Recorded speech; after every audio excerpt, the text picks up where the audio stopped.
First, I enlarge my cropped reference photo to the finished size I'll be working with. Then I use my natural light table, which is my sliding glass doors, and put tracing paper over it, tracing just the outlines that are important to transfer.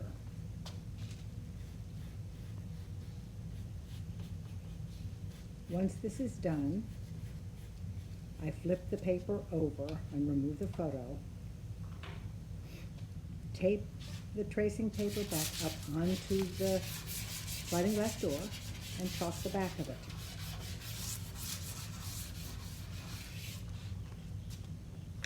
I use a nice pastel. It comes off very easily. I then tape the tracing to the Claybord and transfer it onto it using a ballpoint pen for all of my indication lines.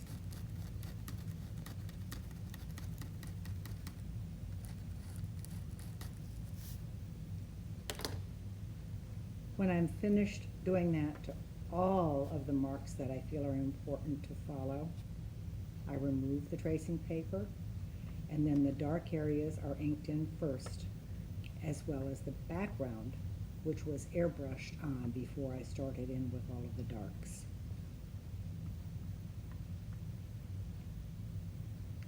After that first layer of darks is dry, I go back and cut into it, and another layer of mid-tone color is added, and so on as I build up and take away.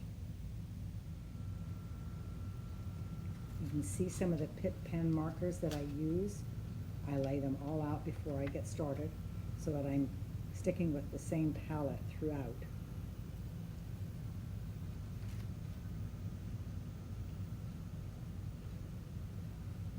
You can see I follow the drawing, the photograph carefully when I am doing the inking in.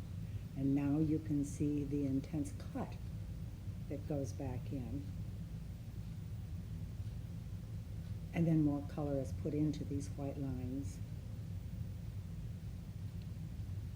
It really is almost as extensive as doing a scratchboard drawing on the black and then coloring it and recutting it.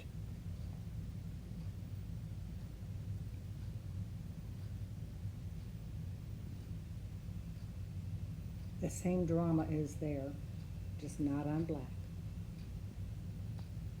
The foreground is a different story. When I'm working on these now, I've decided to go a little bit more abstract with my foregrounds and keep the detail just to the animals that I'm using.